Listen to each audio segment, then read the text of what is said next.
ఓం శ్రీమాత్రే నమః. ఎల్లప్పుడూ క్షీరసముద్రంలో శయనించియుండు విష్ణువు కార్తీక శుద్ధ ద్వాదశి రోజున లక్ష్మీ బ్రహ్మ మొదలగు వారితో కూడి బృందావనానికి వచ్చును. బృందావనం అంటే తులసి కోట. అప్పుడట్టి ఆ బృందావనందు ఎవడు శ్రద్ధాభక్తులతో విష్ణు పూజ చేయుదురో వారికి దీర్ఘాయువు, ఆరోగ్యము, ఐశ్వర్యము మొదలగునవి కలుగుటంలో సంశయం లేదు.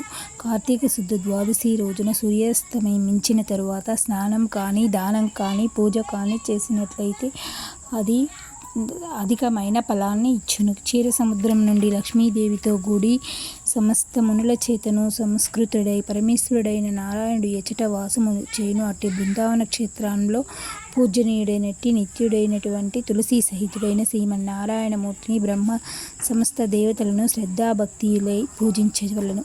శ్రీ మహావిష్ణువు వశిష్ఠాది మహామునుల చేత నానావిధ స్తోత్రపూర్వకంగా తులసి వనమందు పూజింపబడిన వాడై ఆ కాలమనందు కార్తీక శుద్ధ ద్వాదశి నాడు తులసివనమందు నన్ను ఎవరు పూజ చేస్తారో వారు సమస్త పాపాల చేతను విడువబడి నా సాన్నిధ్యాన్ని పొందుదరని ప్రతిజ్ఞ చేసినాడు.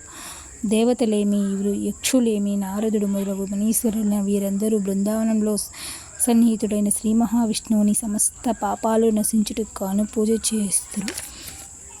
పతీతుడైన, శూద్రుడైన, మహాపాతకాలు చేసిన వాడైన, ఉపపాతకుడైన ద్వాదశి రోజున విష్ణువును పూజించినట్లయితే వాని పాపములన్నీయూ అగ్నిహోత్రంలో పడిన పత్తి పోగు వలె నశించిపోవును. ఈ వీడియో నచ్చిందంటే ఒక లైక్ చేసి సబ్స్క్రైబ్ చేయండి. లైక్ చేయడం మాత్రం మర్చిపోకండి.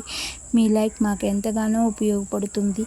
తులసి సహితుడైన శ్రీ మహావిష్ణువును ఏ పురుషుడు పూజ చేయకుండా ఉండునో అట్టి పురుషుడు పూర్వజన్మ పుణ్యముల నుండి విడువబడినటువంటి రౌరకాది నరకాలు పోతుడు. బృందావనం నందు సన్నిహితుడైన విష్ణువును పూజించినచో స్త్రీలు, శూద్రులు కూడా స్వర్గాన్ని పొందుదురు. కావున బ్రాహ్మణాదులు చేసినచో పొందడి ఫలము ఇంత అని చెప్పనలవి కాదు. బృందావనం మహత్యం చాలా మహిమగలది. ఆ చోట పూజించినట్లయితే విష్ణువునికి అత్యంత సంతోషకరమని పూర్వం దేవతలు, గంధర్వులు, ఋషులు మొదలగు వారందరూ బృందావనం సన్నిహితుడైన శ్రీ మహావిష్ణువుని పూజించారు.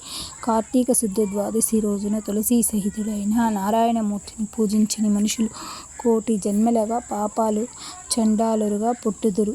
కార్తీక శుద్ధ ద్వాదశి రోజున ఈ బృందావనం నందు శ్రీ మహావిష్ణువును అనన్యశరణులై శ్రద్ధాభక్తులతో పూజన చేసినట్లయితే బ్రహ్మహత్య, సురపానము, సువర్ణస్థేయము మొదలగు మహాపాతకాలు కానీ, గురువులకు చేసిన పాపాలు కానీ, ఉపపాతకాలు కానీ అన్నీ తక్షణమే అగ్నిహోత్రంలో పడిన పత్తి పోగు వలె దగ్ధమైపోతాయి. అట్టి మహాపుణ్యప్రదమైనట్టిదిగా తులసి బృందావన సన్నిధానమందు శ్రీ మహావిష్ణువును పూజించుట ప్రశస్తమైనది.